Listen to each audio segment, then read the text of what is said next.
वस्त्रों की भी मर्यादा रखें, शालीनता बनाए रखें और दर्शन करें। हमने यहाँ हर मूर्ति के आगे उसका डिस्क्रिप्शन लिखा है, चाहे छोटा लिखा है अभी हमने, और वो इसलिए लिखा है कि लोगों को ये पता ही नहीं है कि ये कौन सी मूर्ति है। जैसे एक मूर्ति यहाँ पर है ऊपर लव कुश की, मेरे सामने एक परिवार आया, उसके बच्चे ने ये प्रश्न किया अपनी माँ से, 8 साल के बच्चे ने, ये कौन है। माँ कहती है मेरे को नहीं पता ये कौन है, घोड़ा क्यों बांधा हुआ है। तो इसीलिए हमने ये हर मूर्ति के आगे डिस्क्रिप्शन लिखा है। अभी छोटा है, लेकिन हमारे आने वाले समय में यहाँ पर स्कूली बच्चों को, छोटे बच्चों को, ग्रामीण बच्चों को, इन सब की यहाँ पर क्लासेस शुरू करेंगे हम, निःशुल्क करेंगे वो, और अपने सनातन धर्म का ज्ञान, गुरुओं की वाणी, हनुमान जी के बारे में जानकारी, रामायण के बारे में जानकारी, ये देने की चेष्टा हम करेंगे विभिन्न माध्यमों से। ये भी हमारा एक सेवा का कार्य है। जैसा कि आपने सुना विजय आचार्य जी को, उन्होंने कहा श्री हनुमान धाम जी के जो चैरिटी बनाई है उन्होंने, वो निस्वार्थ भाव से, बगैर किसी शुल्क से लोगों की सेवा करती है और उन गरीब बच्चों को भी उनके इलाज के लिए या उनको किसी भी तकलीफ हो उसमें सहायक होती है। और साथ साथ आचार्य जी ने यह भी कहा कि जो आध्यात्मिक धाम है वो फोटोग्राफी का माध्यम ना बन के वो एक आस्था का प्रतीक बने, लोग उनके बारे में जाने। जैसे उन्होंने लव कुश जी के बारे में बताया कि उनकी माता जी को नहीं पता था कि ये कौन लोग हैं।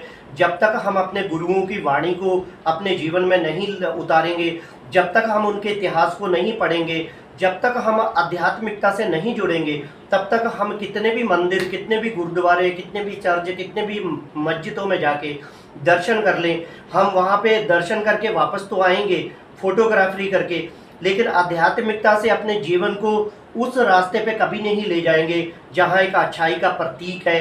ऐसे आध्यात्मिक स्थान जहाँ पे आगे हमारा जीवन एक सुंदर उस ढांचे में ढल जाता है और जहाँ पे बुराइयों को छोड़ के हम एक अच्छाई की रोशनी की तरफ जाते हैं। लेकिन ये तब होगा जब हम अपने मन को एक बहुत ही सुंदर मन से ऐसे आध्यात्मिक स्थानों में, मंदिरों में प्रवेश करेंगे और उनकी वाणी को समझने का प्रयास करेंगे। यही बताने का प्रयास किया है आचार्य श्री विजय जी ने। और आगे उन्होंने ये भी कहा है कि हम इस संस्थान से, इस चैरिटी के हिसाब से आगे इसको और बढ़ाएंगे और जितना भी हो पड़ेगा हम इस चैरिटी से लोगों का भला करेंगे और उनको जागरूक करेंगे और जितना भी हो पाएगा हम करेंगे। और आगे जो उत्तराखंड सरकार है वो यहाँ कितनी अपनी प्राथमिकता दर्ज करवाती है, ऐसी संस्थाओं को कितना अनुदान देके और आगे बढ़ाती है, ये आने वाले देखने वाले समय